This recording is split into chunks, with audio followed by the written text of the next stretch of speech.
Eli Gold welcoming you to the beautiful granite state of New Hampshire, where no more than about 7 minutes ago the skies opened and a torrential downpour has fallen upon the New Hampshire International Speedway. As a result, the coverage of Bud Pole qualifying being pushed back here on Speed Vision. Steve Park is along with us, recovering from injuries suffered in the Pennzoil Chevrolet, but before too long, Steve's going to be back behind the wheel in the NASCAR Winston Cup Series.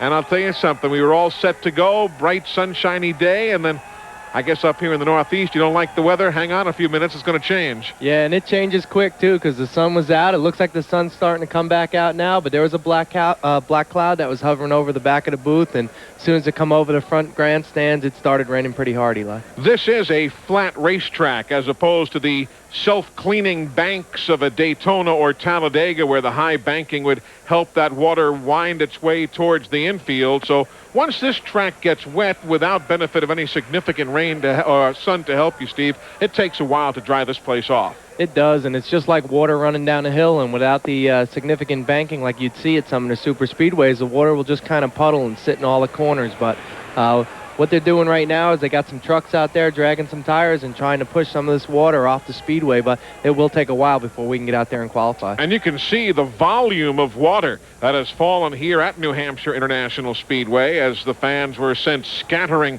just a short while ago. What does this do now to car preparation? Because it's been a hot, sunshiny day. The NASCAR Featherlight modified cars have been on the track, so too the Busch North Series with Hoosier tires, American Racer tires, the old McCreary brand, the Goodyears. Now it's all washed aside. What does this do to car preparation for qualifying? Well, I'm sure not only is it raining, but I bet you have a lot of the crew chiefs are back in the garage trying to decide what they're going to do now, and majority of the cars have been through tech already, lined up on the grid, ready to go, so it's going to be a crapshoot. There's any rubber that was laid down this morning in practice is now washed off, so it's going to be anybody's guess on what's going to happen when they get out there. Now, in and among all of those cars you see lined up is one number 33 machine for Ken Schrader, who won the Bud Pole here last year for both this event and the CMT 300, which is run during the month of September. And as quick as he was in '97, he seems to have not missed a lick here in practice today. No, he hasn't. And matter of fact, in the last practice, he was one of the fastest cars out there. So it wouldn't be a surprise to see Kenny maybe take the pole again, maybe 3 times in a row. I don't think that's ever been done before. But obviously, we are under a rain delay. The fans who are in the grandstands have sought shelter underneath the overhang. Don't you leave us. We're back with more from New Hampshire on Speed Vision in just a moment. We are back at New Hampshire International Speedway, and Speed Vision's live coverage of Bud Pole qualifying for the Jiffy Lube 300 is being brought to you by Chevron. To reduce knocking, try Chevron Supreme with Techron additive. Chevron, simply smarter. By Geico Direct, the sensible alternative. And by Big A Auto Parts, for quality parts, expert advice, and fast service. Visit the pros at Big A Auto Parts. Eli Gold, Steve Park, Glenn Jarrett, Steve Burns, as we await the drying of the track here at New Hampshire International Speedway. And as you see, there's a lot of work to be done as those tires are going by, Steve. Almost look like they're kicking up some kind of detergent soap suds behind. Look at that. I don't know exactly if that's from the new sealer they've put down or what the deal is. It must be, and that's the first time I've actually seen the trucks dragging tires stir up a sudsy-looking material off the racetrack. I don't know where it's coming from, but I guess it might be that new sealer they put down. It's a sealer called Fast Dry, F-A-S-S-D-R-Y, that was applied to the racetrack just last week, so it's a fairly new addition. And it's gotten, I guess we would say, in the early stages of the weekend, pretty decent reviews, mixed on the part of some who just, I guess, can't quite get the handle on the track, but it seems to be doing a pretty good job. Well, I don't think it's affected Kenny Schrader too much like we talked about earlier. He's still pretty fast. He was fast here last year. What you notice different about this sealer now is that the sealer is really not tending to wear off the bottom of the racetrack where the groove is. It still seems to stay pretty consistent from top to bottom. And right now you can't see it, but the difference in the corners, the way the corners, how dark they are with the sealer compared to the front straightaway, you're not seeing no lightening of the sealing down in the groove. The driver of the Paychex Ford, Brett Bodine, is scheduled as the third qualifier today behind Sterling Marlin and his brother Jeff Bodine. And Brett, I believe, has just poked his head out of the garage area to survey the situation with Steve Burns. Steve? And Eli, the son is trying to come back out as well. Brett, I was looking at the practice times. You're 20th fastest on that sheet. How do you feel about qualifying? Well, I feel pretty good about the car. We're really close time-wise to going up and getting up in the top 10, but unfortunately we got a terrible draw. We're third in line to go, and now the rain and trying the track off. It's going to take a dozen cars now at least to get the track back in shape, and us guys going early are really going to suffer. It's going to be awfully hard for us to make top 25. Brett, a lot of guys have been talking about the new reconditioner that they put down on the racetrack. Has it affected the grip, how you feel in the race car? Well, I think it's been really good so far, and hopefully it'll last. You know, that's a problem we have with Winston Cup cars on flat racetracks. We tend to tear that bottom groove up, and hopefully this stuff will last and keep a good, consistent surface for Sunday. So far in practice, we've been making 1- and 2-lap runs, so we haven't been putting a lot of pressure on the racetrack, and it's been very cool and quite mild today. If we should happen to get a hot, sunny day, that'll really put the surface to a test. Okay, Brett, best of luck. And Eli, checking the records, Brett has 5 career poles in Winston Cup racing. And maybe he'll be able one day here, if not this weekend, then next, to try and get himself back atop the leaderboard in qualifying. You know, it's such a close difference, isn't it, Steve, from I don't want to say 0 to 0, but in these days and times, 1/1000th of a second is the difference between running well and going home. Yeah, and it does, and that's what Brett was alluding to, is that he's 20th fastest right now, but a 1/10th of a second could put him in the top 10, and that's how close the sport of NASCAR Winston Cup racing actually is. There's a car near and dear to you, and their seat's going to be ready in time for the running of the Brickyard 400 at Indy. Yeah, it will be, and we're excited to be here this weekend and root Darrell on in the Pennzoil Chevrolet, and they better get a cover on that car, or else seat's going to be wet for him. And as long as they keep it dry for me for when we get back out to Indianapolis, we're going to be excited about really getting back involved in Winston Cup racing again. Of course, Darrell Waltrip over the last few weeks really has jumped in the point standings. As a matter of fact, in the last 2 months alone, just counting the last 2 months, Darrell Waltrip is 9th in NASCAR Winston Cup Series points. We are back. Rain, albeit very light, does continue to fall here at the New Hampshire International Speedway. The start of Bud Pole qualifying being delayed due to Mother Nature. And that picture you just saw proving the old axiom that indeed some, but not all people, have enough sense to get in from out of the rain.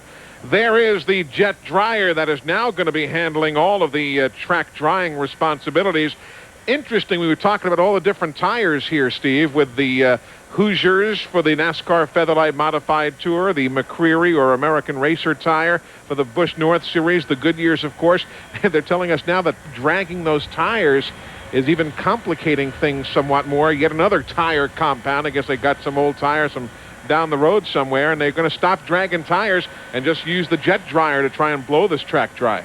I think right now what they're afraid of is, if you notice before, the tires that they were dragging were those 15-inch tires you see right there off of the modified stock cars, and they run a different compound than the Winston Cup guys do with the Goodyear radial tire. I think they're afraid of not only washing the rubber off the racetrack, but maybe laying down a different compound rubber to the racetrack.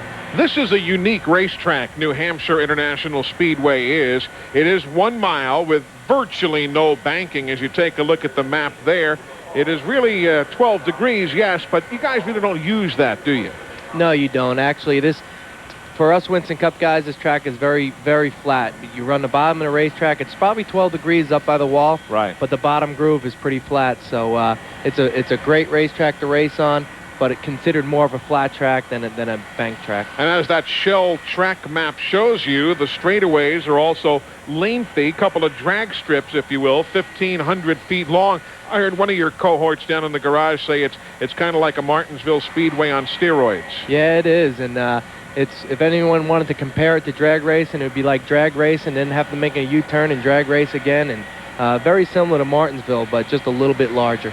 There's the King's car, always running well on the flat tracks, even in the latter stages of Richard Petty's own driving career. That 43, whether it was at Pocono or any of the flatter tracks, they always seem to get hooked up well, and John Andretti and Robbie Loomis and the bunch really have kept that tradition going. They certainly have, and they've been real strong on the flat tracks. I think they're real excited to be here at New Hampshire to have the opportunity to prove once again how well that 43 car with Robbie Loomis and John Andretti can run at New Hampshire.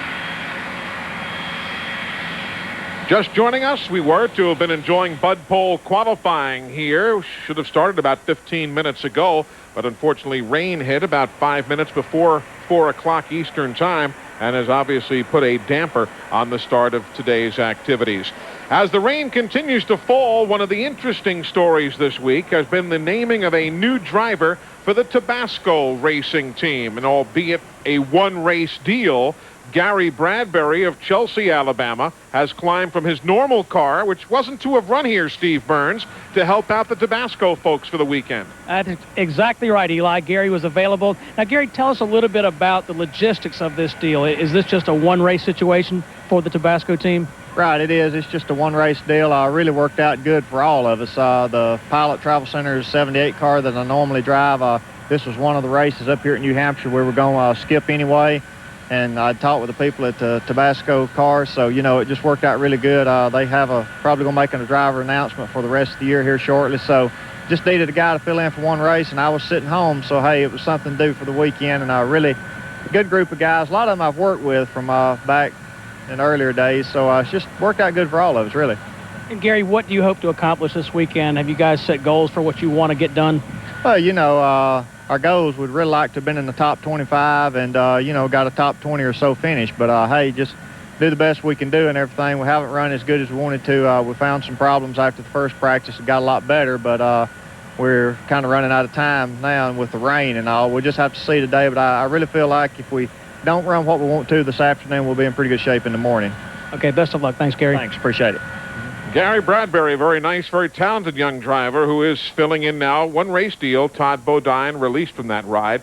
Very interesting situation, Steve, and certainly it's not our business really to tread too deeply in that, other than I think it's fair to say that Todd's not forgotten how to drive a race car. Sometimes it's just chemistry that doesn't mesh. Oh, without a doubt. And Todd proved last year in the Busch Series, finishing second to Randy LaJoie, almost winning the championship, that he can drive a race car. But it takes more than that sometimes. It takes the chemistry of the team, being able to work with the crew chief, and the rest of the guys on the car to really make it work and really make it be a competitive team. Todd had qualified for only 7 races this year and had posted only one finish better than 22nd, so that driver change made earlier this week. The rain continues to fall in New Hampshire, but we'll continue to talk from New Hampshire in a moment. We are back with you at New Hampshire International Speedway. Bud Pole qualifying being delayed by rain here on Speed Vision. Eli Gold, Steve Park, and thousands of our closest friends on hand. This is an interesting racetrack to drive. I guess, Steve, they say you want to be the first guy to get back on the gas exiting the turn. I guess that's a formula that works at a lot of places, but particularly here. Yeah, it does, and it seems like the entry speed into the corners isn't as important as how fast you can get back to that accelerator pedal and make them straightaways as long as possible. And it's the old adage, the longer you're on the gas, the faster you're going to go, especially here. And if we can get woed down without using too terribly much brake and still be quick coming off the corner, you're going to be one of the guys to beat, and that is the formula that Ken Schrader has used here over the years. Ken Schrader winning both poles last year, and as a matter of fact, Steve, I guess he's qualified in the top 10 for every race that's ever been run in Winston Cup competition here.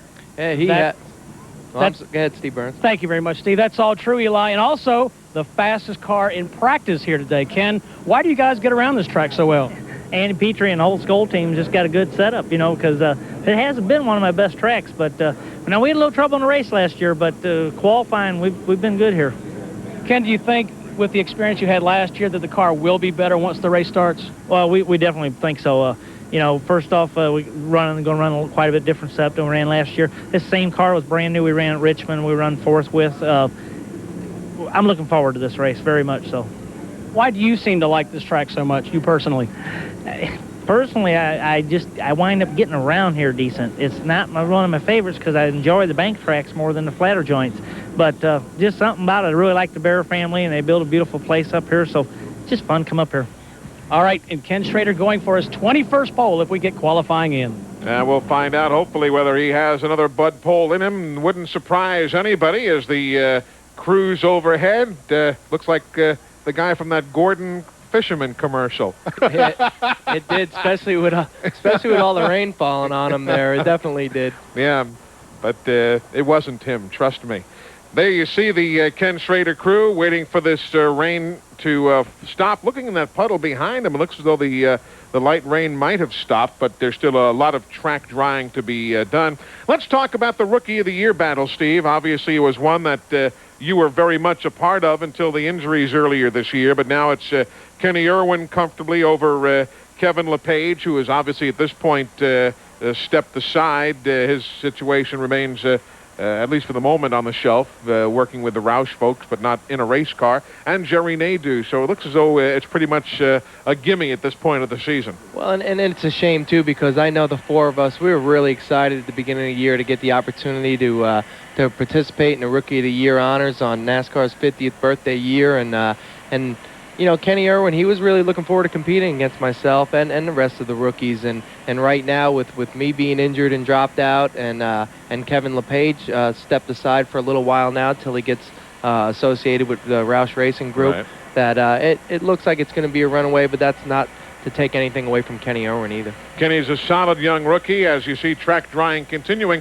The other rookie, Jerry Nadeau, had a tough run here this morning. Don't know if you had a chance to watch it when he was out there in the First Plus Financial car, but it just kind of got away from him. It did, and you can see right there, he just started up off the corner, and the car looked like it was a little bit tight, which is a characteristic of New Hampshire International Speedway, and just driving up off the corner, he just got up a little bit too high, got in the loose stuff, and tagged the wall. So that's what transpired earlier today. Otherwise, it was basically an incident-free day. The NASCAR Busch North Series also here. Their qualifying is scheduled to follow NASCAR Winston Cup. And Tom Bowles is on the pole for the NASCAR Featherlight Modified Tour Series race in a classic example that sometimes that extra practice doesn't really pay off for you. It was one lap on the track today. It was his qualifying lap, and Bowles picked up the pole. We'll talk more about that and a lot more from rainy New Hampshire in a moment. Back live on Speed Vision, the car covers and the umbrellas tell the story. A light rain continuing to fall now after a gully washer earlier today here at New Hampshire. Bud Pole qualifying on Speed Vision is being brought to you by Geico Direct, the sensible alternative. By First Plus Financial. At First Plus, you don't need equity, you just need a phone. And by Shell, moving at the speed of light. Welcome back. You see the blue skies all around, but that rainstorm of maybe 15 minutes in duration was enough to put us well behind schedule, and try as they might, the track drying is making at this moment really very little headway. So everybody just waits, and hopefully we'll get Bud Pole qualifying in here this afternoon at New Hampshire International Speedway. One of those who's had a pretty good run at times today, a mixed bag of an afternoon, let's call it, for Bobby Labonte, and Steve Burns is with the driver of the Interstate Batteries car. And he comes in here sixth in the point standings, Eli. Bobby, you guys been consistent. You've won poles. How do you feel about Loudon? I'm not sure. Loudon is Loudon. I haven't had that good success here lately, so, you know, we practiced fair today. We were like 21st, 22nd in practice, and that last run we made was helped us out a lot. We were like 30 or something before that, but, you know, if we can get through qualifying, and, you know, maybe we can make our race setup a little better for Sunday's race and see how it goes, but confident, but just, you know, cautiously confident. Bobby, we've talked to some of the other drivers about the new sealer they put on the track. Has it made any difference at all from where you sit?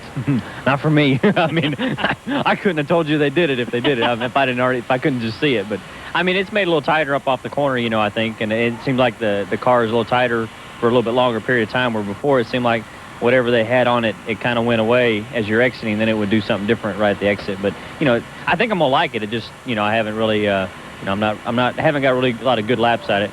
So, but it's a little different, a little tighter. Best of luck. Okay, thanks. You know what's interesting about these flat tracks, Steve Park, is that some fellas like them, some don't. Steve Grissom was one of those guys, couldn't wait to get back here in what has been a somewhat lackluster 1997 last year and a 98 season here. Last season, both races, he finished fourth. he was excited about coming back.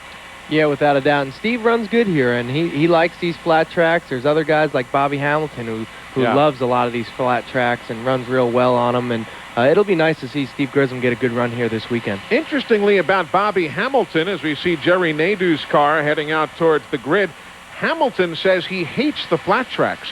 He just runs well on them. He said, but boy, he said, if I didn't see a flat track on the schedule, he said it wouldn't be too soon for me, but he always runs well on these places. Yeah, and I think that comes from his past experience too. I mean, he grew up on a lot of short tracks and ran well on them. So as much of the speedways that we go through and high bank tracks, I think he's still deep down inside doesn't mind these flat tracks. Another great story here this weekend is the return of Ricky Craven to NASCAR Winston Cup competition. Had a chance to spend time with Ricky on Wednesday in Concord, New Hampshire here during their street fair. And, of course, he's excited about finally getting all the injuries and that post-concussion syndrome behind him. And I'm looking forward to seeing what he can do here on Sunday. Yeah, without a doubt. And I flew up here with him myself, and he just wants to get all this injury stuff behind him and just continue on with his career with the 50 Bud car. And then there's Mark Martin, who says he's good on the big flat tracks, but not on the short flat tracks. So where does it all fall into place here this weekend? Let's find out. I'll ask him, Eli, but the first thing I want to say is it rained so hard, it washed my mustache off. I can't believe this happened to me. Mark Martin, we're talking about, you say you're good on the big flat tracks, but not the intermediate small. You won the pole here the first time. You've always run well at this racetrack. What about this weekend? Well, it's going good so far. Valvoline cars, working well. Good speeds, good times. I think we'll be better in the race than qualifying. It's pretty hit and miss racetrack with the sealer that's on it. We were the quickest in the first session and fourth quickest in the second session of practice. And I don't expect to qualify that good. So we might get the pole, we might not make the top 25. Well, he may not make the top 25 in qualifying. He'll certainly be there on race day. Thanks, Mark. Good luck to you. Mark Martin and the Valvoline team, there you see the car awaiting a chance to qualify here at New Hampshire International Speedway. Well, as well you can tell, this track drying is going to take a while. Again, a flat track with no help from the banking, very little breeze blowing. It's going to be a while. So you at this moment can be far better entertained by some alternative programming coming to you from the Speed Vision studios. So we're going to move aside. We will remain here. We'll return as we update you on the progress of track drying and the prospects for Bud Pole qualifying. For Steve Park, and for Steve Burns, and for Glenn Jarrett, I'm Eli Gold. Thanking you so much for joining us. We'll be standing by here at New Hampshire International Speedway. But now, alternative programming coming your way from Speed Vision. Back with you shortly. See you later, everybody.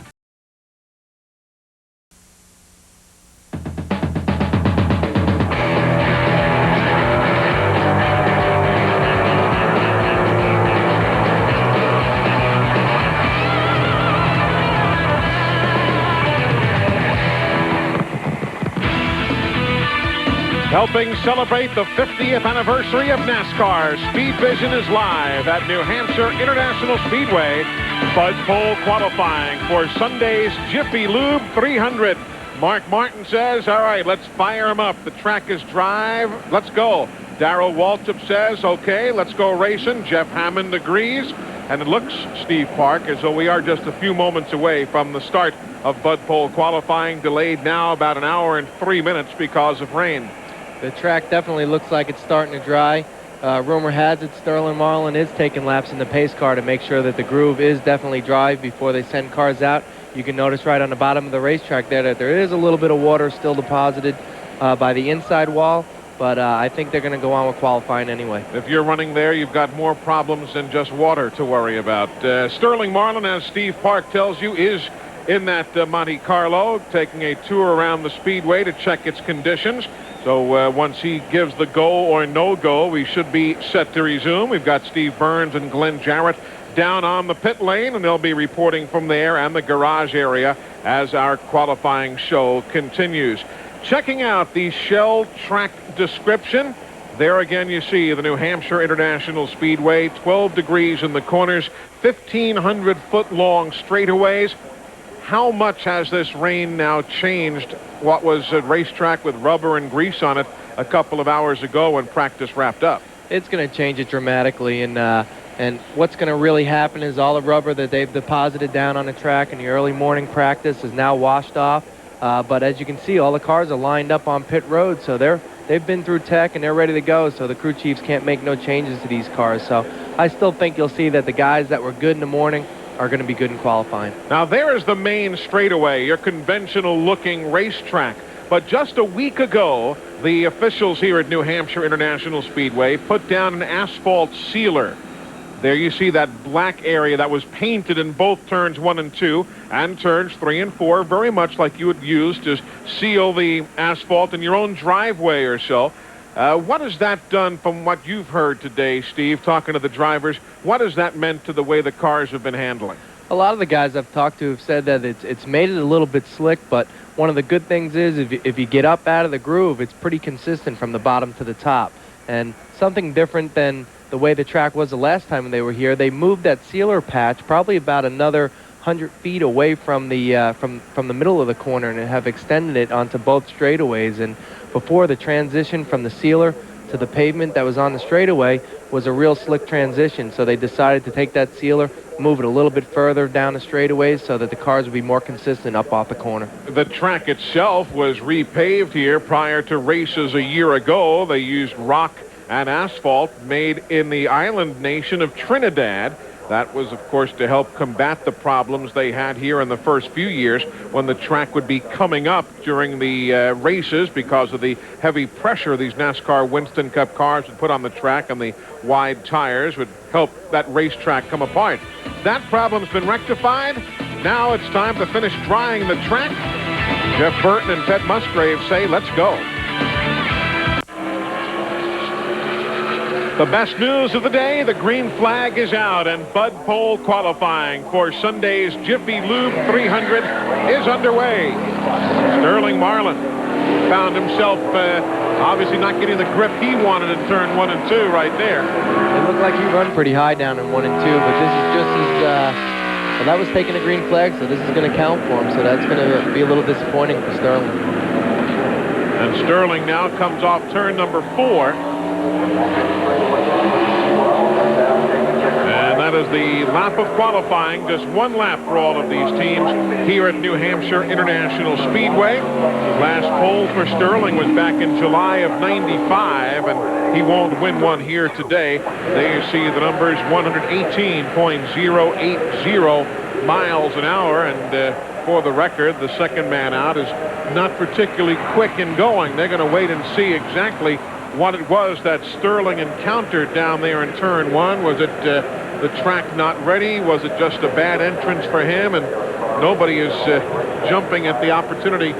Jeff Bodine would be next, but nobody, Steve, is jumping at the opportunity to go out and see what's next. No, I don't think anybody wants to be the rabbit or be the first one out there. I've also heard it called a pigeon at times to go out there first, but I think NASCAR is going to go down, talk to Sterling, try to get a feel of what he thought was wrong with the track, if it was a mistake on his part, if it was the racetrack, or if the racetrack's okay. And I see Jeff Bodine right there. He's decided that he's not going to go out until they do make a decision. The gentleman on the right there with his hand to his ear, keying his radio, that's Jimmy Cox, one of the veteran NASCAR officials who on race day always operates there at the head end of pit road. He's the guy who holds the stop-and-go paddle. The fellow in the Phillips shirt, that's Pete Peterson, crew chief for Jeff Bodine. To his left, in that red or pink shirt, that's Steve Meal from the Roush operation. Everybody's down there kind of deciding what should we do next, because you only get one shot at qualifying, and it looks as though they're going to walk on out and see what's going on. There you've got Jim Ball on the left of the screen, one of the, again, a veteran NASCAR official right there from the Detroit, Michigan area. Dave Marcus over to help discuss situations. And that's one thing NASCAR does do. They consult with all the teams. Steve, they don't make, sometimes you have to rule with the iron hand, but otherwise in a situation like this where you don't want to see qualifying have a problem, you don't certainly want to see anybody injured, they'll come out and now you see check the adhesion of the tires to the racetrack. Yeah, they will, and NASCAR wants it fair for all competitors. They take a lot of time to make sure that each and every person has a very fair shot at qualifying here. So they're going to go out there and just make sure that the track is dry. They're feeling it right there to see if there's any moisture still might be seeping out of the pavement or not. And a lot of the guys that you see down there with Steve Meal and Dave Marcus, these guys are going out early. They're going out in the top 10. In the black shirt there, Charlie Presley from Steve Grissom's bunch. Charlie is the crew chief. There he is, and they qualify 5th today. And I think the other thing, too, is that Sterling normally qualifies pretty well. He's turned some good laps here. If it was a newcomer who maybe had gone off into the corner and hadn't had a good run, well, that's one thing. Steve, what's Sterling telling you down there? Well, let's find out. Sterling, kind of a wild ride, it looked like. Yeah, it was. It's just luck of the draw, and we happened to draw wrong today. But the track's not wet. It's when they run all the state around the blowers, and it's just a little fine grit sand all over the track, and it's just impossible to get any grip. And the guys that from 10th, 15th on back, the track's just going to keep getting faster when they get it blew off. So hopefully they can get some Bush North cars and let them run 15, 20 laps of practice and blow it off, and be fair for everybody. I just heard you saying you had one of the fastest cars in practice. Yeah, we was like 3rd quickest in practice, and felt like I had a good car. It's a car we had at Richmond, qualified 3rd with it, and running real good for us. So it was hopeful for a good run up here, and hopefully we can get qualified a little better than what we're looking right now. All right, good luck to you. All right, thank you. Sterling Marlin qualifying at better than 32 seconds. You moments ago saw Kevin Hamlin on the track. He's the crew chief for Dale Earnhardt. There, of course, is Kenny Schrader. He is walking up and down the pit lane, surveying the situation as well. So we'll wait and see exactly what is decided. So you see all the officials walking back towards pit road. Maybe qualifying resumes when we come back. Welcome back to Speed Vision. Let's see what happens as Jeff Bodine barrels off into turn number 1.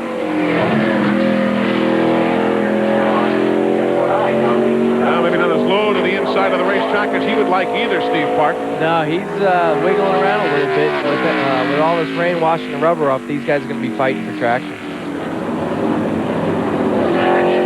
Just a little wide off turn number 3, and you see the rear end of that car wanting to come around on Jeff Bodine. He'll take the checkered flag, and his qualifying lap is now in the books. It will certainly be quicker by a good margin than Sterling Marlin. It will be just about a second and a half quicker than Sterling's numbers at 124 miles an hour plus. So Jeff Bodine is now quicker of the 2 qualifiers thus far. 124.849 miles an hour. 049. Now they amend that on the computer screen for Jeff Bodine. 3rd qualifier now pulling out. There is the man we spoke with earlier in our coverage here on Speed Vision. That is Brett Bodine in the Paychex Ford. Middle of the pack today in his practice runs. Yeah, he was around 20th in practice, and he was concerned about 1/10 of a second, which might put him up in the top 10. And maybe with all the rain that we had earlier on, that it might be the big equalizer today, and we can see Brett get a good run in qualifying. Brett Bodine over the years, 5 Bud poles to his career's credit. Looked pretty good through 1 and 2. I don't know if the track's drying off or if his car is that consistent. You'll see some guys with tight race cars end up having a good qualifying run, and guys that were right on the edge running fast speeds might be a little bit too loose in qualifying. And here he comes to the stripe to wrap up his qualifying lap, and he will be quickest at 125.261 miles an hour. So 125.261, Brett Bodine quickest, with Jeff Bodine 2nd and Sterling Marlin 3rd. We're in the early stages of Bud Pole qualifying. Rusty Wallace's crew chief, Robin Pemberton, pushes the Miller Lite machine to the line.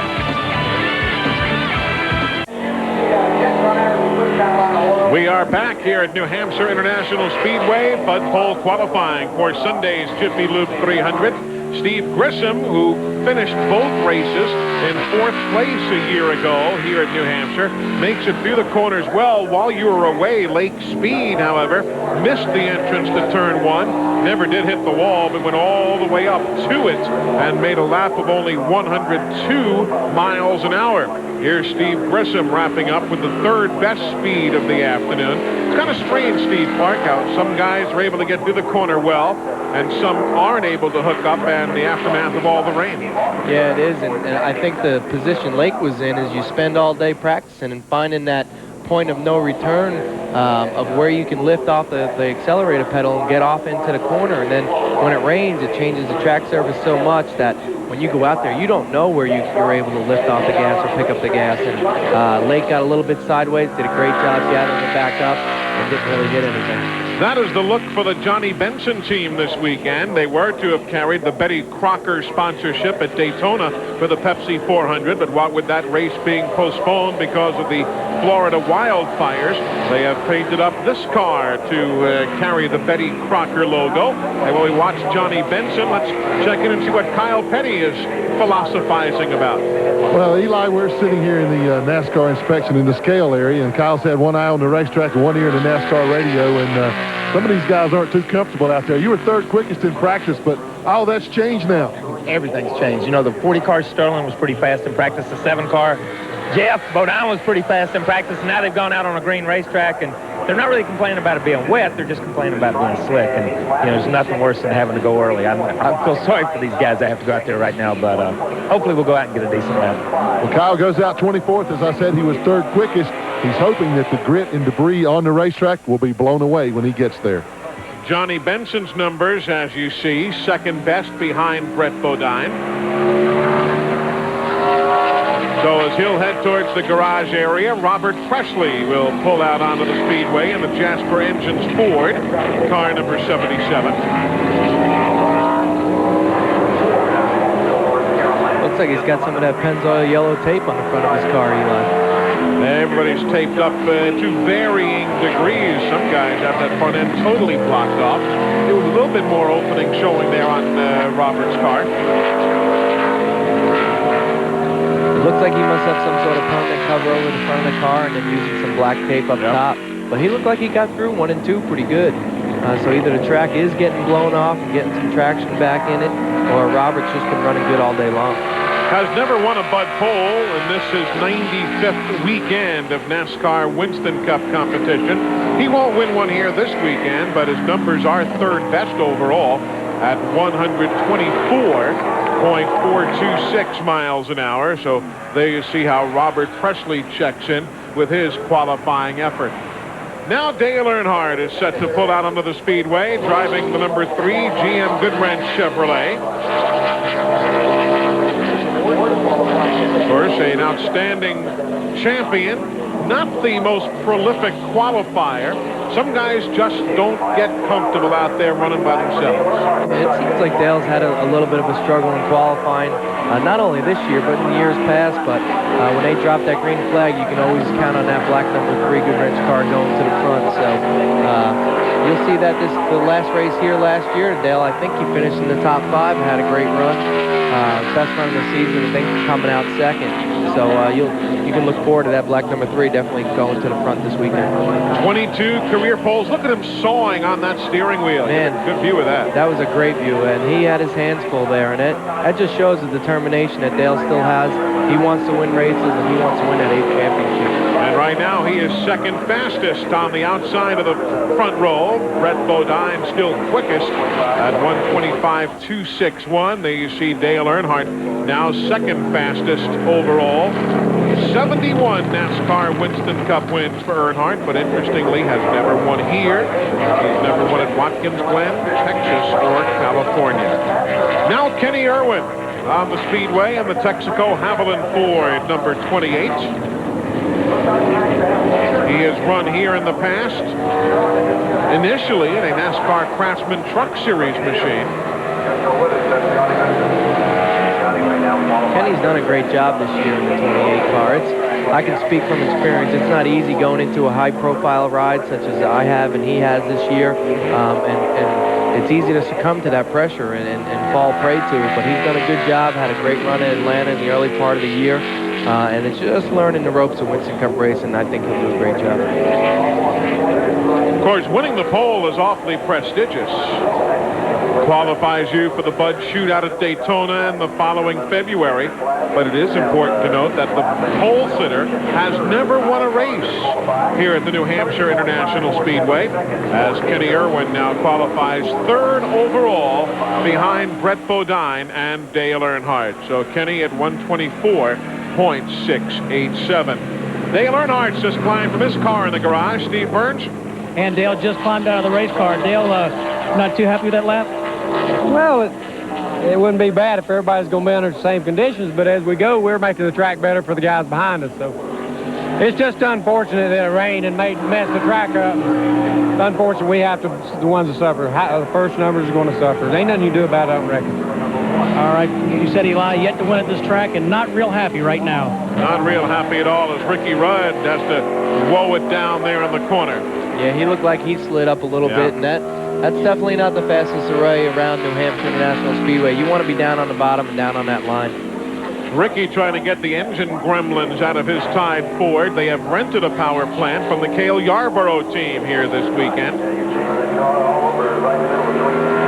As he takes the checkered flag atop the flag stand, and Ricky Rudd will be in the middle of the field. He will be 6th of the 10 drivers who have qualified thus far. Brett Bodine is still quickest. Dale Earnhardt 2nd. Kenny Irwin 3rd. Johnny Benson and Robert Presley, your top 5. Welcome back, everybody, as the brothers Labonte and Jeff Burton look on atop the hauler. Everybody checking out the lap of Andy Hillenberg, who is now qualifying here on Speed Vision.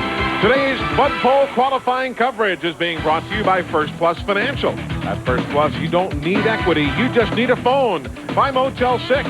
Motel 6 has over 55,000 rooms renovated nationwide. Call 1-800-4-MOTEL-6. And by Mobil 1. Synthetic motor oil, nothing outperforms Mobil 1.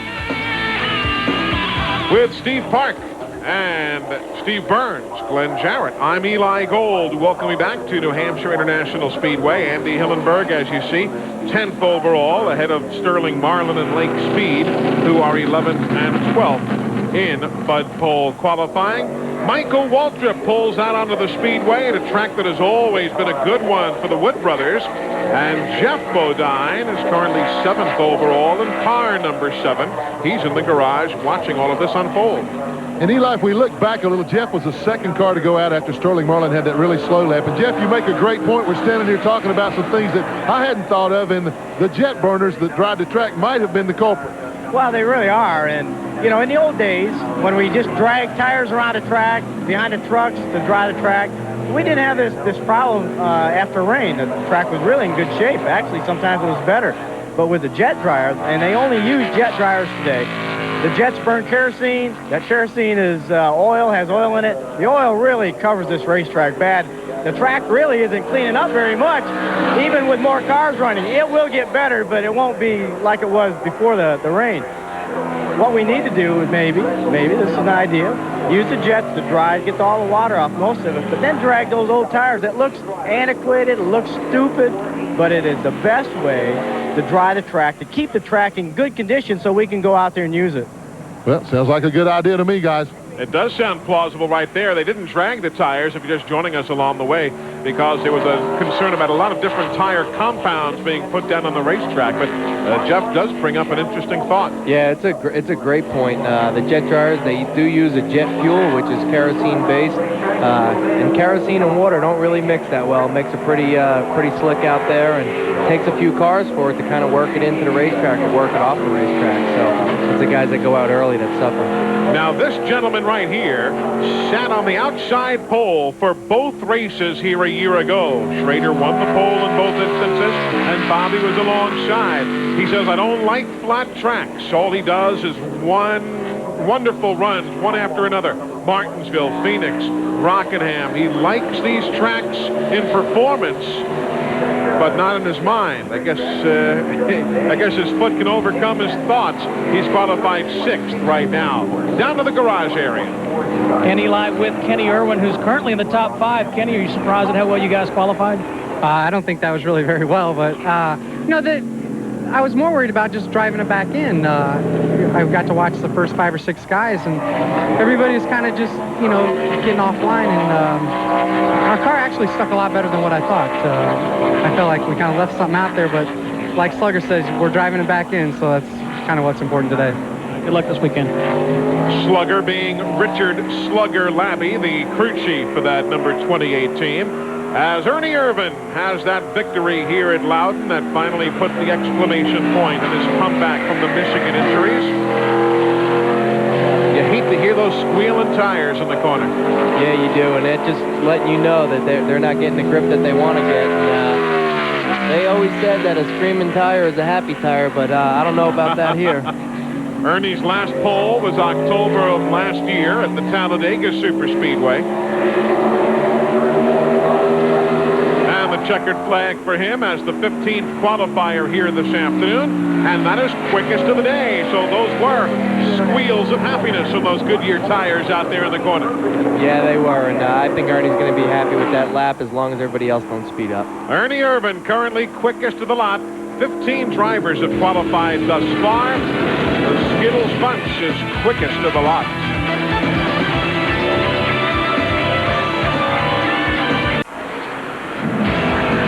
We are back on Speed Vision, and there you see the Chevron qualifying standings to this moment. 16 drivers have qualified. There is the top 15, including Hutch Strickland, who moments ago turned in a lap of 124.760. That's Jeff Green in the First Union Money Store Chevrolet. First Union and the Money Store merging this past week.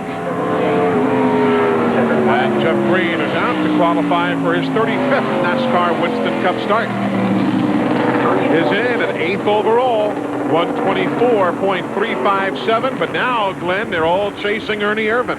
Yeah, Eli, he was wanting you to hurry up and get it down here while he was still on the pole. He was afraid somebody would beat him. You've been fast since you came off the trailer. That was a good lap. Well, actually, we were good in the first session. Then we were kind of slow in the second session, but we did something different than most everybody. Schrader sat on the pole both races here last year on sticker tires. We just ran on stickers, and everybody else had burned them up. So, you know, who knows? That may be just a little bit of edge that we needed, but I just happened to have a decent lap. Didn't try to overdrive the car. That's beyond everything I ever do. So, you know, I got lucky. Well, I hope it holds up for you. Yeah, thanks. You know, the Skittles Pontiac should be good today, tomorrow. That is Ernie Irvan and the Skittles group as they have qualified for the moment on the Bud pole. Ted Musgrave now pulls out onto the Speedway in car number 16. Another member of the Roush Racing fraternity, and yet another Roush driver has joined us here in the booth. Johnny Benson has taken off the Betty Crocker colors to join us. How you doing? Oh, I'm doing great, Eli. How you doing today? I am well, thank you. Ted Musgrave just now out-qualifies you by the least little tick of a clock. He is 6th, and you are right now 7th after your run.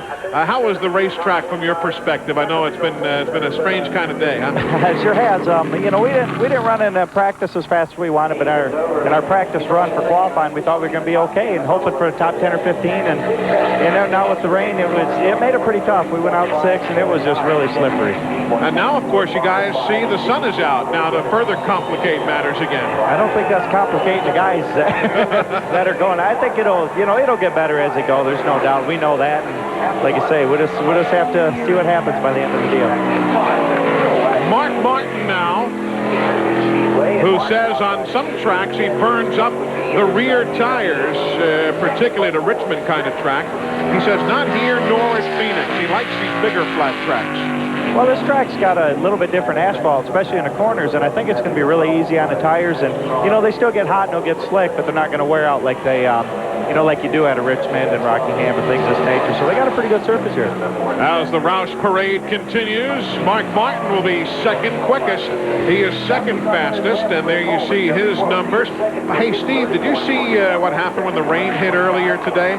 Let's look at how graceful everybody was here in the rain. Who is that? This is a very familiar guy running right here they caught on camera, and I think he's sitting right next to us now, but he's got a smile on his face. He looked like he was still enjoying himself. We definitely got wet. No doubt about it. That's Johnny Benson. And that is Darrell Waltrip now in the Pennzoil machine, which Steve Park will be back behind the wheel of come Indianapolis. You know, it's been a great story. This, I don't want to say that it's been something of a rebirth to DW's career, because that's not fair. But as we said earlier, in the last 2 months alone, that machine is 9th in NASCAR Winston Cup points if you take just these last 2 months. Yeah, and Darrell's done a great job. I think just to see the glory and the happiness in Darrell's face. He went from being a car owner, having to worry to pay all the bills on the team and everything else, to concentrating on just driving for one of the greatest guys in the sport with Dale Earnhardt. And I haven't seen him or his family happier in the last year or so. And, of course, the crew chief awfully happy as well as Darrell Waltrip wraps up his qualifying efforts. Second fastest for the Pennzoil team. Philippe Lopez and his wife Angela, parents of twin girls the last week of June. So a lot of smiles around that team. Yeah, without a doubt. And we'd like to say hello to Philippe and Angela and wish him well. Philippe's not here right now. He'll be up here Sunday to help crew chief on Sunday, but he wanted to stay home. And just to make sure that the babies are okay. They're a little premature, but they're doing great. They're healthy and happy, and I just want to wish them the best wishes. Sydney Francis and Ashley Colette Lopez. Now as Bud Pole qualifying continues, John Andretti has the King's car out there to qualify. And Johnny Benson, like all the fellows were saying in the garage, looks as though those of you who went early kind of blazed the trail for the guys who drawn the later numbers. Yeah, we did, but, that's just being the luck of the draw. I mean, you're always good to go last, and, we were feeling pretty happy about it until that rain came, and it just, there's nothing you can do. You just got to deal the hand that's dealt with you, and we'll just end up having to go tomorrow, depending. I thought some of these times are going to really pick up, and they haven't picked up as much as what I expected, but that's good for us. John Andretti, the pole sitter in Atlanta back in March, is now fourth quickest here today at 30.348. There's the speed at 125.504. Hut Strickland is still hanging solidly in the top 10. He's in 7th. Let's hear from him in the garage. And Eli was just talking to the crew chief, Sammy Johns. What about the ride, Hut? Well, kind of like I said earlier on the radio, it just it seems to be who can slide the car the best is going to do the best. It was pretty slippery out there, I guess, just like everybody else. I'm sure everybody else is saying the same thing, but the racetrack was in pretty bad shape. It just needs some more running on it and get some more rubber down. But all in all, I mean, it was a decent lap for us comparing to everybody else, and everything. So now we just got to go. Hopefully this will be good enough for the top 25, and we're working on the race setup. All right, best of luck. Let's go now to Glenn Jarrett. Hey, thanks, Steve. And Darrell Waltrip just got across from the Pennzoil car. And good lap, Mr. Waltrip. Well, I just called back on my old dirt track days and just slid her around there the best I could. I didn't really know what to expect. The car was slipping and sliding, but, I got back in it pretty good, and I'll take that. It's not a great lap. It wasn't pretty, but golly, I was going for the pole, to tell you the truth, but I'll take second right now, I guess. Well, second he will take. Good lap. They're happy right now. You can tell. Yeah, you really can. I'll tell you, it was so nice to see the great run he had at Pocono there a few weeks ago, too. Yeah, he did. He ran great there, and he was excited about it. And I'll tell you what, the runs he's had in the last 5 races have really made things really pick up for Darrell Waltrip, and it's good to see. But how about Chad Little's lap right there? Quickest of the lot right now at 126.421. He's just bumped Ernie Irvin off the Bud Pole. Yeah, that's pretty exciting to see Chad up there. He's been running decent, been qualifying, pretty good, and he was decent practice, so it's good to see him up there. Now Kyle Petty. It has not been a particularly good stretch, as you see. 14 finishes of 22nd or worse in the 16 races this year, but it doesn't seem to have bothered the smile or his optimism. No, I think, they've got a great team there. They just run into a lot of little mechanical problems, some accidents, same type of situation that we've been running into, and they'll get it back together and get up running again. Let's see what Kyle's able to muster here. Coming to the checkers, he's the 23rd qualifier. And for Kyle Petty, second fastest. Well, that'll cure a whole lot of what ails you. Yeah, there's no doubt. I mean, you're going to start to see now that the track's going to, obviously we're seeing it. The track's going to start picking up more and more and more. And, the further back they get, the guys are going to get quicker and quicker. So, there'll be some guys out here who are going to post some pretty good times. And they've caught a cloud again, too, on top of everything else. Yeah, I think it's dry. It's just a matter of just getting rubber back into the surface again. Well, here's the man who has won the Bud Pole here in each of the last 2 years. Kenny Schrader is on the track. He's shooting at Chad Little's lap. Let's get a word from Chad as he, too, watches Schrader. And he's getting congratulations right now from crew chief Jeff Hammond. They're talking things up. Hey, man, good lap. Congratulations. Well, it's not over yet, but at least with the conditions we have, we figure it was a decent time. It was pretty slick out there, though. You couldn't get a lot of grip at all. We made a big air pressure adjustment right before we went out and decided to move a little tape around, and I think it helped a little bit. Well, Mark Martin was in here sharing some of that knowledge with some of the Roush teams. You going to pass it on?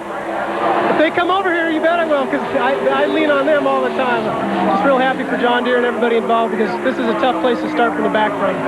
Okay, Chad Little with the provisional pole right now. And he has just sidestepped a Major League bullet. Kenny Schrader is quick, but not quick enough. Second fastest, so Chad Little right now finds himself remaining on the Bud pole in what would be his 139th career start. And he's never won a pole, and Schrader will not win one here today. Yeah, that's kind of surprising. Kenny's usually extremely good here, and he will be for the race, there's no doubt.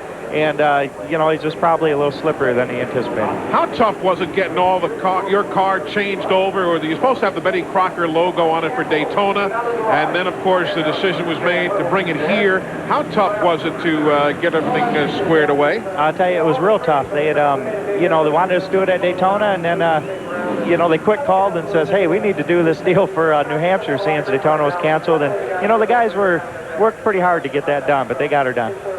We're looking at Buster Auten, who has gone out to pick up something from Kenny Schrader's car. Looks as though it's lead. Looks as though lead has come out of Schrader's car all across the racetrack. That'll make for an interesting tech inspection now. Yeah, I don't think they expected that to be coming out, but, you know, they may have moved some weight around for qualifying, and I think somebody overlooked something. So Buster Auten handles track cleanup. Our fellows down in the pits will be updating that situation on the Skoll team, and qualifying for the moment has been held up while the lead weight has been retrieved from the New Hampshire International Speedway. Chad Little is currently quickest. One more driver to qualify will make us with 25 locked in. Then the bumping process will continue. Let's watch this again, guys, and let's see. I tell you what, if this really came out in a really bad spot. There goes spot, one piece, two pieces. And it looks like they probably just forgot to put the bolt in at the end of the frame rail. And that's a really bad spot. You know, you're going pretty quick going in there. If you ever caught one on one of the tires, man, that could come out of the front. Come out of the front under braking. And he's fortunate one of them pieces didn't come up and cut the right front out. Or even the right rear, or even running over with the right rear tire. And you could see it come out of the right front frame rail. So they obviously just forgot to put the bolt back in when they moved the lead around for qualifying. Four pieces came out, Steve Burns. Eli, yeah, Ken Schrader just walked up. Ken, it looked like a piece of lead fell out of the car. Do you know what happened? No, I know something happened down in turn one. It was kind of all over the place. So it sounded like, I didn't know if I run over something. I guess I did, but, you know, must have been something that was mine. But it wasn't a good enough lap anyway, so it's not good enough. Thank you. Ken Schrader, who is hoping to win the Bud pole here today, and somewhat confused there and concerned about the lap as Ward Burton now pulls out onto the speedway, driving the MB&A car number 22. Ward with 4 Bud poles to his credit, the most recent being in June at Michigan Speedway on the 12th of last month. You know, you can still see the track is still real slippery, and you know, we expected to see guys in the mid-29s. I mean, we really expected to run like a 29.60, and we thought we'd be in pretty good shape. And these guys are just sliding around, hanging on, and knowing that it's getting better and better. But still, you don't know just how hard you can go into these corners. Do you think about that, Steve, where you just try and run the lap and hope it holds? Yeah, you have to concentrate on just going out and doing the best job you can with what you got. With the rain changing the racetrack, a lot of these guys scuffed their tires before they went out and never really got the opportunity to maybe try a sticker run after the rain or anything. So they're kind of stuck with the tires that they got. When you go out there, you just focus on just trying to get a good clean lap. There you see Ward Burton's numbers as we're joined by Steve Park and Johnny Benson up here in the booth. Ward 17th overall, and that fills out the 25 spots that will be locked in here today. Lake Speed, by virtue of his slow lap quite early in qualifying, is on the hot seat right now, 102 miles an hour, so he'll clearly be bumped here by the next qualifier, Joe Nemechek, who had a pole back in July of 1997 at Pocono International Raceway. The last of his 2 Bud poles.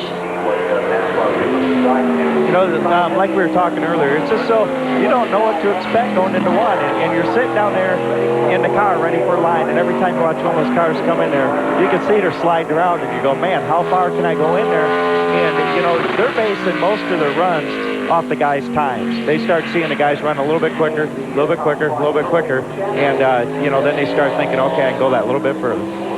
Joe Nemechek, who made his NASCAR Winston Cup debut here at this track in 1993, qualifies 10th overall, bumping Lake Speed from the top 25 and moving Sterling Marlin onto the hot seat. We are live on Speed Vision.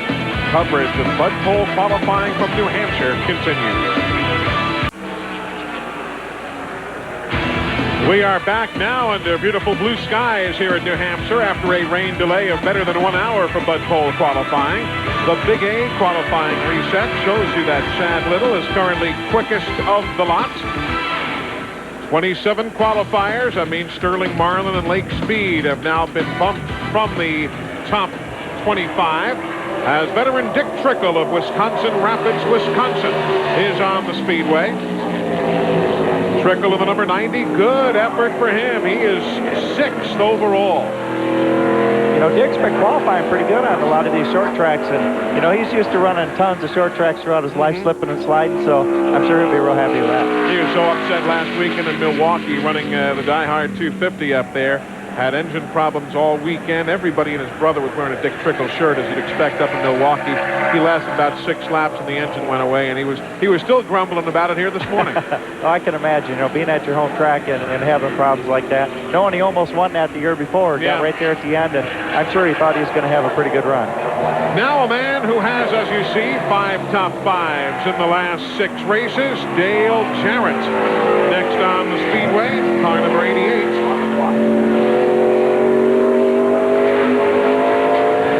He looked pretty good going through turns 1 and 2. He was down on the bottom of the racetrack and didn't wiggle around as much as everybody else. I think if he gets through this corner pretty clean, he's going to turn a pretty good lap. He's got a pretty good lap going here, and by looking at that 1 and 2, I expect that to be the pole. And, you know, they run really well at this track, so I expect that to be a pretty good time. The pole winner in Las Vegas is quickest here in New Hampshire. Though it matters not, West Coast or East, Dale Jarrett, quickest of the lot now. Still about 3 miles an hour off the track record, but you know, he's not complaining about that, nor is his car owner, Robert Yates. No, they're not going to complain at all. I mean, it's probably 6/10 off the speeds that we thought we were going to see today, but, you know, everybody's got to work with the deal, and, you know, it's just going to get a little bit better. It'll be interesting. I'm seeing how bad I'm going to get bumped here. And, you know, it looks like we'll probably get bumped out of today, but, you know, we know we can go a little bit quicker than that. We'll just have to go tomorrow. That's Johnny Benson's voice. Johnny right now having been put down towards 17th spot, as Jerry Nadeau is on the Speedway in the First Plus Financial car. Hit the wall in practice earlier today. Earlier this morning, he came off the corner right where he is there. That's really easy to do at this place. You know, it's, I mean, Steve could probably tell you more than anybody, is if you get just a little bit high there and you're on the pedal, and if you get out of that gray area, it comes up quick. That's what we talked about earlier, how this track tends to want to drive up off the corners a little tight. And he drove up off the corner, was committed to the gas pedal, and just got flat-sided up against the wall. Trying to qualify for his 19th career NASCAR Winston Cup race, and Jerry will be 13th overall in car number 13. Well, Dick Trickle is here in his Richmond car, and right now he's 7th quickest, while Kenny Wallace heads to the racetrack. Let us head to the garage. Well, Dick, we've heard some of the other drivers, Darrell Waltrip among them, saying this reminds them of their old dirt track days, and if anybody has experience, that would be Dick Trickle.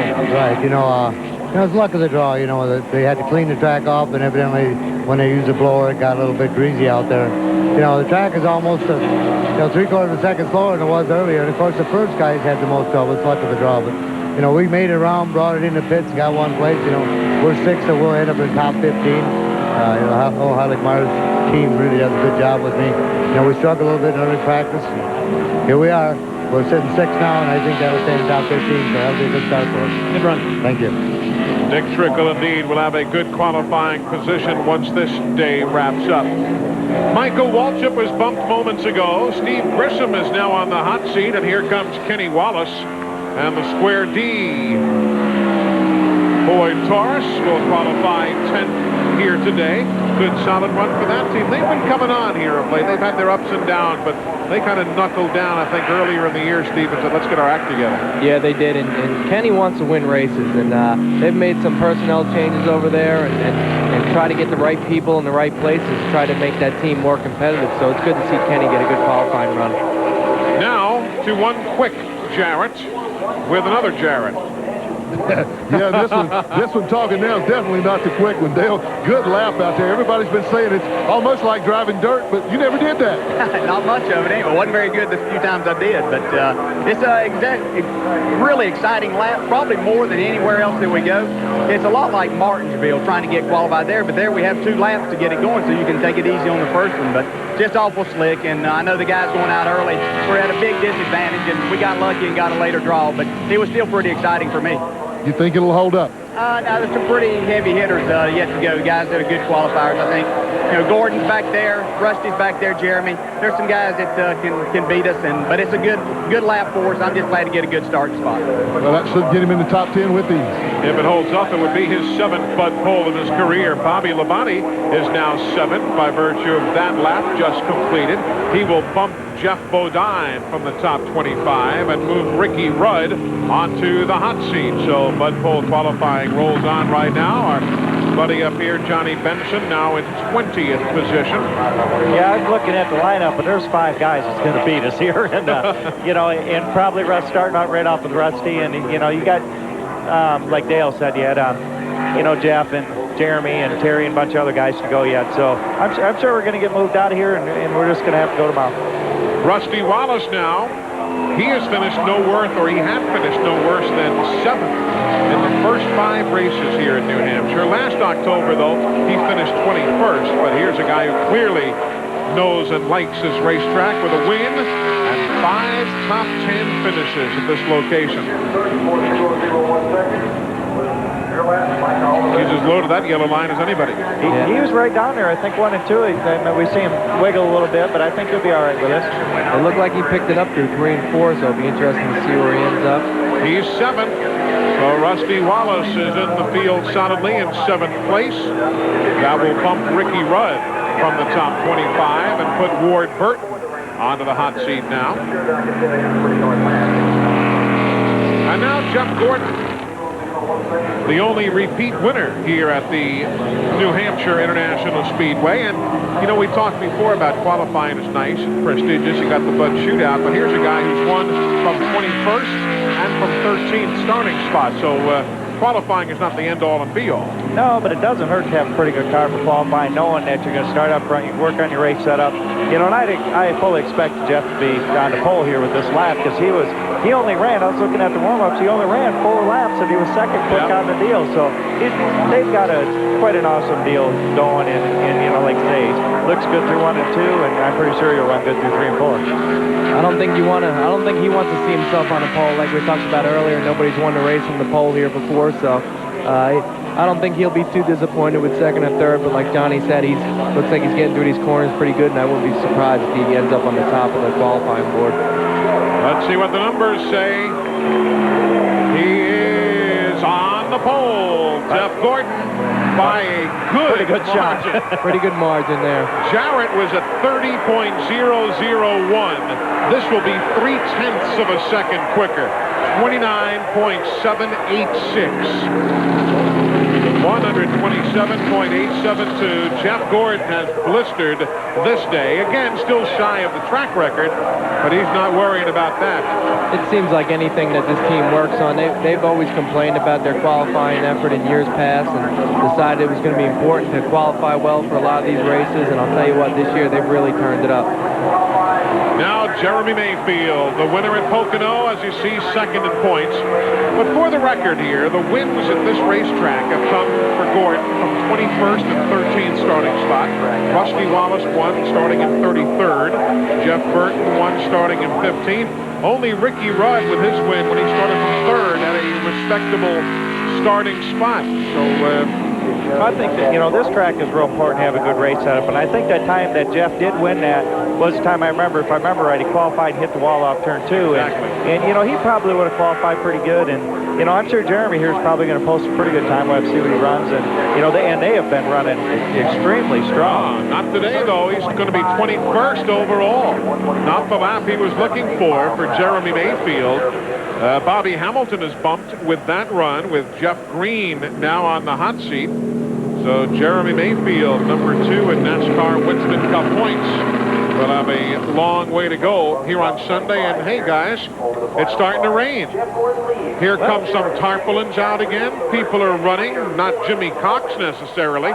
He's standing right there, but in the grandstand, folks are putting up umbrellas. We're seeing the tarps come out, and there apparently is a very light rain shower. I'm just looking overhead here, just the highest of puffy clouds.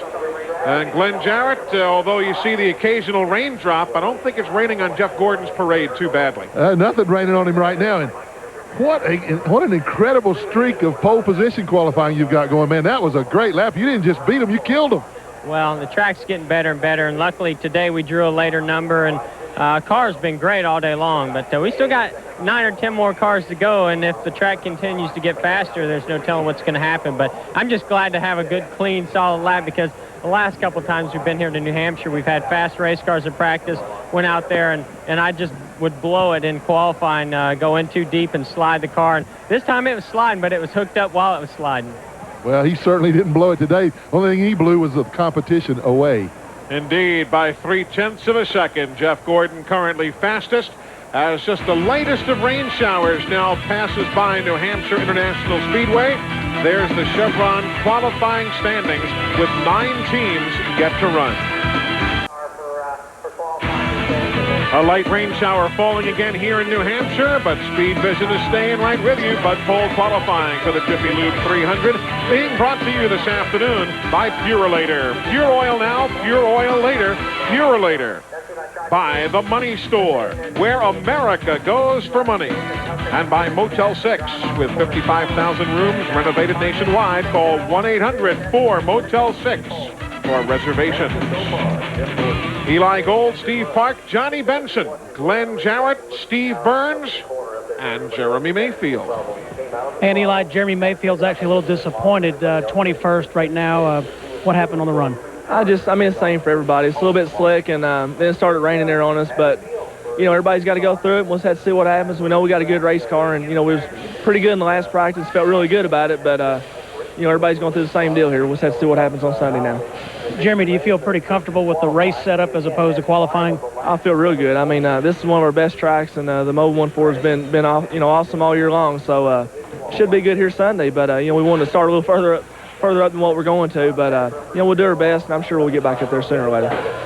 Jeremy, at this point, what will you concentrate on? What will you guys try to work on for the race? Just the same thing we do every week. You know, you pull the tape off, you know, get the qualifying motor out, put the race motor in, and just start working from there. Just try to get the car, you know, driving as good as you can, and yet stay pretty fast, and just really making it comfortable, just like we would, you know, any other racetrack on a week in and week out. Best of luck. Let's go back to Eli. All right, Steve, thank you. His crew chief, Paul Andrews, a native of these parts. He's from Bangor, Maine. A lot of folks might not realize that. Bob Labonte, also from Maine, Terry and Bobby's dad. There you see the top 15 as we sit right now. Dale Earnhardt and Joe Nemechek, who is 16th, posting the identical speeds. Yeah, it's gonna be interesting to see what happens now. It doesn't look like it's got anything wet. They haven't really brought any jet blowers or anything out, but me and Steve were just talking during that break that it can really mess with your head, though, because you're not sure just exactly how much got wet. And, you know, when the pace car comes back, they say, no, that's all right. You'll be okay. Yeah. So it's the next 2 or 3 cars. It'll be interesting to see what happens. Larry McReynolds on the left of the screen, and Richard Childress, crew chief and team owner, respectively, for Mike Skinner and the Lowe's home improvement efforts. You know, like old Yogi Berra used to say, was it the sport's 50% physical and 90% mental? Yeah. I'll tell you what, too, like Johnny was saying before, when you see a guy go out and post a good time like Gordon, if you go out behind him, you say, well, the track's obviously capable of holding that type of speed, so you might be able to push it a little bit further. So it's going to be interesting to see what the rest of these guys do. now all of a sudden with just another sprinkle, it's going to put everybody back into being concerned if the racetrack's capable of holding speed in it again. Some pretty good names yet to qualify, including Ricky Craven. You see he and Jeff Burton. Everybody looking on and waiting. Right now, Jeff Gordon is quickest of the lot. Speed Vision is live at New Hampshire International Speedway. Just the lightest of rain showers having passed by the track, although the conditions seem to be close to allowing us to get back to the resumption of qualifying. You see all the car covers having been pulled off, and here goes Terry Labonte. Pace car had made a quick lap around the racetrack. There you see Jeff Burton, who is ridden around with Buster Auten, saying it's okay, let's go. And yeah, Terry didn't hardly wait to see what Jeff had to say. He just burned the tires and off he went. You know, I don't know if I don't think the rain probably hurt a whole lot. You know, because it didn't really get anything wet. It just kind of slowed the pace down, and you know, but still going out the next first guy. I mean, you kind of set the time for the rest of the guys out here. The Iron Man of NASCAR Winston Cup racing. This weekend will be his 586th consecutive starts. Of course, when he had his big injury many years ago, Steve, unlike yourself here in mid-season for Terry, it happened at the season finale in Riverside, and he had an off-season to recuperate before the year began. Otherwise, that streak wouldn't be intact right now. Yeah, that's true, and it was very disappointing for me at just 3 races into a new Winston Cup career that you get sidelined for 3.5 months. So I probably wouldn't want to see it coming any time, but if it was to come, maybe at the end of the year, it would have been nicer to kind of relax over the wintertime. Texas Terry is in 22nd spot overall with his qualifying effort. It will bump Jeff Green out of the top 25 and move Robert Presley onto the hot seat, but Terry Labonte is in some 3 miles an hour, over 3 miles an hour slower than Jeff Gordon's Bud Pole speed. And now Bill Elliott on the McDonald's racing team set to qualify. Car number 94. Well, you see, well, we got some rain coming down on Bill. Just about lost it going down there in turn 3. And I mean, the sun's out in turn 2 when he left, and he gets down to 3, and he found it was real wet, and obviously he's going to pull in. He knew that that's not going to be a good deal at all. Looking for his 50th career NASCAR pole, and Bill Elliott has come on. Now, you know, normally it's the huge tracks. I remember for years we used to laugh about it at Daytona. It would rain on one end of the speedway and not on the other. But you don't often see that at a 1 mile track. No, you sure don't. I mean, we're sitting up here, and 1 and 2 looks great. Yeah. You know, and you know, we saw by that one shot there, it come down pretty hard, and it doesn't take a whole lot to get slippery here when it's already slippery. Let's compare this racetrack, Steve Park, from a NASCAR Busch Series perspective to a NASCAR Winston Cup perspective. I know when the Busch Series guys can pretty much kind of let the car roll through the corners here. Can you do that, or do you have to really drive it through the corner in Winston Cup?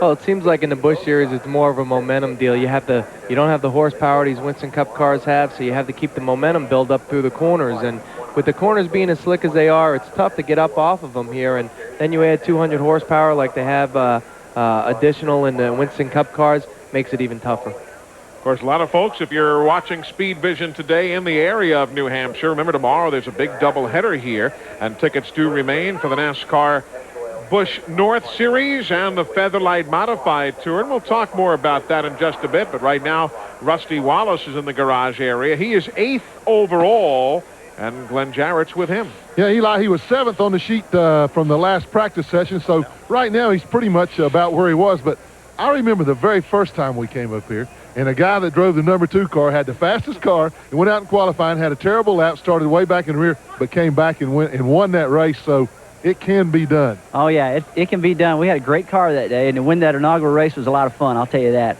But today, we've had a pretty good car all day long. We ended up 7th or 8th in practice, I think. And if I would have anticipated how bad the track was going to be going into turn 1, maybe I could have drove in there a lot easier. But, you know, you drive it down in there like you didn't practice, and you're a little cautious once you get to the center. But, man, I wasn't near cautious enough. I drove it down there like I've been doing, maybe not quite as hard. And once I got to the second, that little hot rod took off right to the wall, and I'm woeing her down, trying to get it turned. And then I anticipated that problem getting into 3 and probably got in there a little too easy. But, hey, I'm pretty fortunate to be sitting 8th right now with all the problems some of these really good cars have had. Well, as he says, he's ahead of a lot of good race cars, and it still helps to start as far up toward the front here as you possibly can. Yeah, no doubt about it. He's driving Ronnie here this weekend. That's the car that was black flagged while leading at Martinsville. You might remember that incident on that late restart. And how perplexing. Beautiful blue sky all around, except this one cloud that's overhead. But time for us to give you a Big A Auto Parts qualifying reset. And there you see the numbers. Robert Presley is on the hot seat right now, but nobody is close speed-wise to Jeff Gordon. I mean, by 0.3 of a second. It's almost a mile an hour if you look at it speed-wise. Yeah. You just don't see that in Winston Cup competition anymore. And Jeff Gordon's just had a pretty dominant performance in qualifying the last few weeks, and to actually believe he's almost a whole mile an hour faster than the second-place car is almost unbelievable. That part's, incredible, because you'd sit there and look, and there's almost 0.3, or not quite, about 2.5 between first and second. Mm-hmm. And like you say, on a normal NASCAR Winston Cup weekend, that could be between first and 30th. Exactly. And so, I mean, people don't realize just how big of a jump that is. We're talking with Johnny Benson and Steve Park up here in the booth. One thing we have seen here on a semi-regular basis is guys short pitting, coming in early for pit stops during the race, or while some take on 4 tires, a lot of guys take on 2 tires here just to get that track position. I guess when Goodyear brings you a fairly durable tire, you can get away with that. Yeah, you can, and Goodyear's always had a reputation of having a really good tire here, and track position seems to be key. There's really not an outside groove to speak of, so any way you can get yourself to the front in the closing laps, you're going to do it, and if that's either pitting early or just putting 2 tires on, track position is definitely key here at New Hampshire. What's it like when you're in the car, Johnny, and you get a call from the pit to say, all right, here's what we're going to do? Do you guys talk it over? Is there an open line of discussion, or do you just always accede to the crew chief and say whatever you guys want? Well, a little bit of both. I mean, it depends really on the circumstances. Here you could probably get away with 2 tires and be okay with it. Some tracks you can't do it. And there's times where you say we're either going to come in short or we're just going to go ahead and chance and stay out as long as we can. And for the driver's aspect, he can tell the crew chief, okay, this is what the car's doing, but he's got all the times, and he's seeing what everybody else is doing. He can see the big picture, and we can't. Right. And so sometimes you have to say, okay, I can drive it with 2 tires, but is that going to be the thing to do or not? And, in most cases, if the driver's saying that 2 tires is going to be okay, they're going to put the 2 tires on right away, because normally we yell for 4. Bill Elliott just hopped in that Chevy Pace car right there. That'll be the 3rd driver to have made the lap around the New Hampshire mile to assess the situation. We had an hour and 10-minute rain delay early, now a couple of rain showers as Earl Barbin looks on from Rusty Wallace's team. Welcome back to Speed Vision and Bud Pole qualifying for Sunday's running of the Jiffy Lube 300. Eli Gold, Johnny Benson, Steve Park, Glenn Jarrett, and Steve Burns on hand.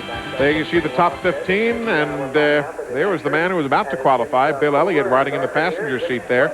He and Buster Auten have not yet made even 1 lap while you folks were gone. They stopped in turn 3. They've stopped in turn 4.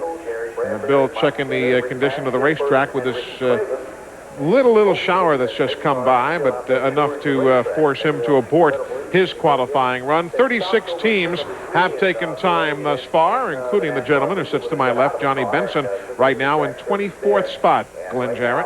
Yeah, he is, Eli, and there's a lot of work going on in this car down here. I mean, I've been here for about 10 or 15 minutes, and they seem to have changed everything under it, and they're standing around scratching their heads about what to do next. Well, here's Steve Mill, team manager, and Steve, what's going on down here? Well, the racetrack got real slick, so we're grooving up a right rear right now. We're going to run the torsion bar rear suspension. We're putting a straight axle under it out of a super modified to try to make some more forward bite.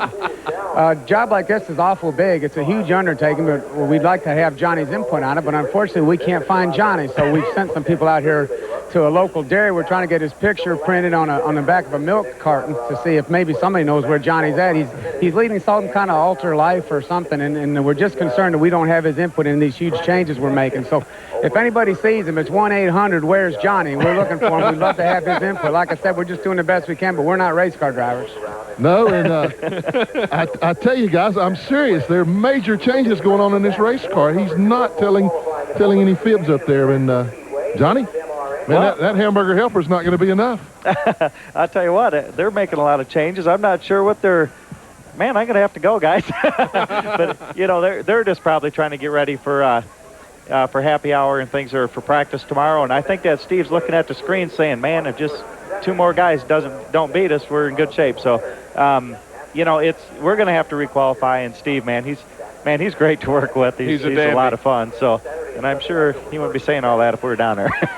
That right there is one of the spots where the in-car camera goes right there, that little slot when you see the bumper cam and all. That's where one would be mounted underneath the P of helper and that glove logo. They're down there helping them make all these changes, and I tell you, we're pretty excited about having a hamburger helper with us this weekend. And that looks like Michael Dranis, our producer. Yeah, I think he might have. Modeled. I'm gonna have to find out. Everybody's asked me how come he's only got 4 fingers, but I haven't got that answer yet. So I'm gonna have to do some research on this before tomorrow comes. Answers that we will all wait for with bated breath. They're still out there touring the racetrack. Bill Elliott and Buster Auten. Here they come now down the pit lane after surveying the situation after the latest rain shower. You see on pit road those cars lined up diagonally. Those are the NASCAR Busch North Series cars. They are scheduled to qualify after we wrap up here. They've got a race here tomorrow of 100 laps along with the Featherlight Modified Tour. Looks as though Bill must have radioed the okay because the crew is getting set. Mike Beam right there with the headphones on to Bill's right, and he's taking his time. He is. He's gonna probably wait as long as he can. I mean, they're eventually gonna tell him, hey, come on, we got to get going. You know, he's just making sure it's gonna get as dry as possible, and he's gonna go out, and I'm sure he's gonna go down into 3 and 4 just like he did before. And if he slides pretty hard like he did, he might come back in again. Yeah, give it another few moments. Again, official Jim Ball right there looking on. Everybody waiting while Bill gets cinched in.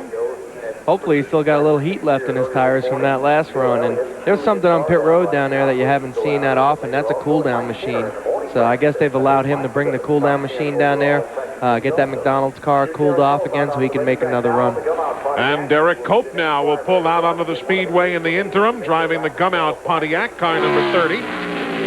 Derek Cope has never won a pole in NASCAR Winston Cup competition. 2 wins, though. One in the Daytona 500 and one in the Bud 500 at Dover Downs Speedway in Delaware. You see, it's been a bit of a tough run. They've hit a little bump in the road. I tell you, track still does look pretty slippery. You know, it's just so tough going out, you know, on these conditions. And, you know, turn 3 and 4 is the one that was wet. And he was still slipping and sliding in 1 and 2 here. So I'm sure it's not going to be a lap you'd like to see. And, you know, I mean, he still might turn a good lap, but I mean, I'm sure it's not what he's wanting to run. Let's see what the numbers say for Derek Cope of Spanaway, Washington. No, he's not going to crack the top 25. Matter of fact, only 3 other drivers were below him in speed. He'll be 34th overall, faster only than Andy Hillenberg, Sterling Marlin, and Lake Speed. So Robert Presley still on the hot seat, and our partner up here, Johnny Benson, remaining in 24th as Rich Bickle pulls onto the speedway now. From Edgerton, Wisconsin, driving Cale Yarborough's Thornapple Valley meets Boyd. It's going to be interesting to see how much grip he has. I talked to Mike Hillman, his crew chief, earlier on. They brought an 1.5-inch drop car here, which you don't see a lot in Winston Cup competition. You see it more in Busch competition, but it's a car that's designed to turn real well on a flat track. And they were pretty excited. I didn't get a chance to see what kind of speeds they were turning. But it'll be interesting to see how he makes out today. Whatever makes the driver comfortable, though, and Rich likes that style, very much like a Ron Fellows, who won the NASCAR Busch Series race at Watkins Glen, tried to make his car feel like his Trans Am Series car and make a few mechanical adjustments accordingly. Whatever works, let's see whether this does pay off. Well, no, he's not going to crack the top 25. Rich will be in 30th overall. I don't think since it rained that we've had one car crack into the top 25. And right. Although it hasn't rained that hard, it might have played that psychological deal on the drivers saying, hey, it might be wet out there or might not. So it'll be interesting to see if we get any of these cars to go any faster. I wish I could go down there and talk to a couple of those guys. Two of the guys are going to bump me out, and I know it's going to be way better tomorrow. And we'd really like to have a chance to work on that race setup. I hear you. This is Gary Bradbury from Chelsea, Alabama. A one-race deal for him, replacing Todd Bodine, who was released from that car earlier in the week. They failed to qualify on a fairly regular basis. Only made 7 races, did Todd.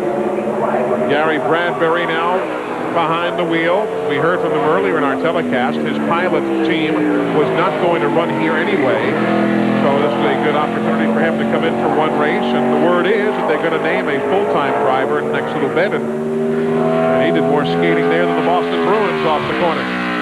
That puts, everybody in a tough situation there. They bring a guy in for one race, and, they've got a good team there. They're just missing a little bit. They're not missing these races by a lot. Yeah. And it doesn't take a whole lot. It's just, it'll be interesting to see what happens putting a different guy in there. At the same time, Todd Bodine is not a bad racer, but how about this? 10th place overall. And how often does that happen? When they make a substitution, and all of a sudden you got yourself a top 10 qualifying spot. Too much. Yeah. I don't... you just hate to see that because, now everything's going to change directions, and hopefully it doesn't. Todd is a good race car driver, and he's just, they're just missing something. And, it seems like they come in with a different driver, and I've seen it a lot where the first race, bam, they get a good run. Not unlike a baseball team, changing managers, and all of a sudden you win 5 in a row, and then you revert to your old style. But let's see what Bill Elliott can do. Again, he came out earlier, never did take the green flag.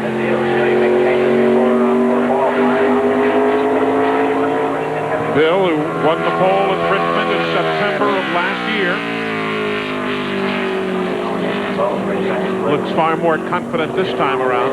That's a great shot. You can see his hand working up on that wheel, so he's in there digging for all he can get. It'll be neat to see him get a good lap here. No, it's not. He's going to bump me off. Yeah. Johnny's on the hot seat, and now Johnny is out. Yeah. We expected that. We expected that for the first time we went. So I was actually surprised it lasted this long. Bill is in an 11th spot. We talk so much about that asphalt sealer. How about the transition spot from where the sealer stops to the old racetrack begins?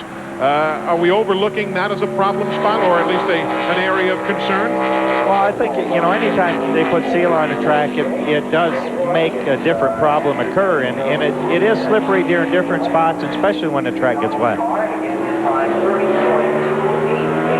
Here's Mike Skinner now. California native.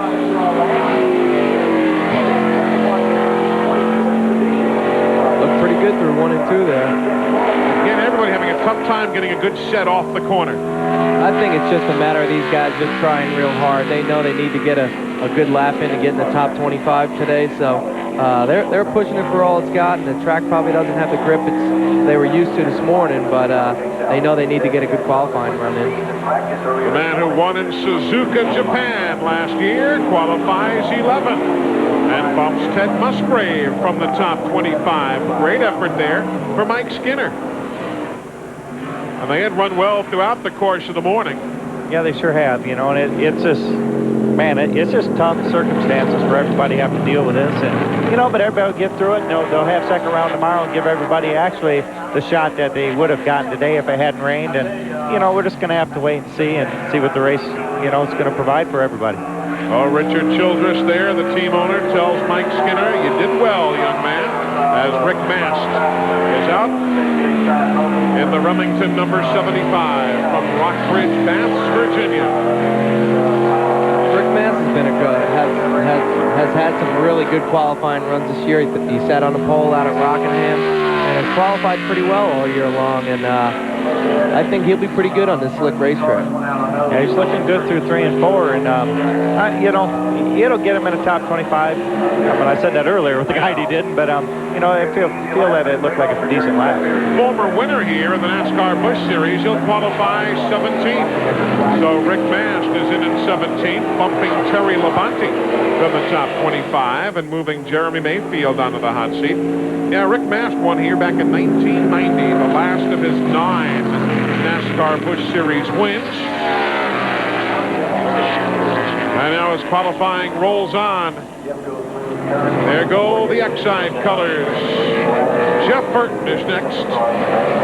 Yeah, Jeff was pretty quick in practice here, so it'll be interesting to see, just how good he's going to run. I'm sure he's going to turn a fairly decent lap if he keeps it down on the bottom, which looks like he had a little problem there in the center, but he looks good off the corner here. His only pole coming back in August of '96 in Michigan. But again, when he won here in New Hampshire, he won it from a 15th starting spot. I don't think Jeff claims to be one of the best qualifiers. He kind of gets through it the best he can, and then he loves to get out there and race all day long and go for them wins. How about this? He'll be fourth fastest. Fourth fastest for Jeff Burton of South Boston, Virginia. And that will bring our final qualifier onto the racetrack now, Ricky Craven. Ricky Craven returning to NASCAR Winston Cup Series competition. He has gone through so much rehab since the injuries of earlier this year. He's been out overall since the Trans-South 500 or Trans-South 400 at Darlington. Yeah, I think, he's going to run good here. When once he gets in the race and gets comfortable with the car again, he's going to run extremely well. Final qualifier of the day. You can see the people in the grandstand standing up and cheering for Ricky Craven. He's a native of Maine and got his start up here at New Hampshire, and I haven't seen, out of everybody that's gone out, all these people standing up and cheering for him to make his return here at New Hampshire. He's looking pretty good on this lap, and he's fighting it for all it's worth, and he wants a good starting spot. And like you say, he's got a lot of fan support here, and it's always cool to come back to a track. Look at that, he's on the pole. Holy cow, Ricky Craven has won the pole. He's done it. That's a Cinderella story right there. That's amazing. Ricky Craven is on the pole. The fans are on their feet. Ricky Craven is back by winning the pole, and look at the celebration in the car. Hope you've enjoyed our coverage here on Speed Vision. The Budweiser Chevy's on the pole. Ricky Craven is back. There is the Mobile One qualifying rundown as the NASCAR Winston Cup Series rolls on here with the Jiffy Lube 300 on Sunday. Ricky Craven wins the pole. I'm Eli Gold for Johnny Benson, Steve Park, Glenn Joward, and Steve Burns. So long from New Hampshire.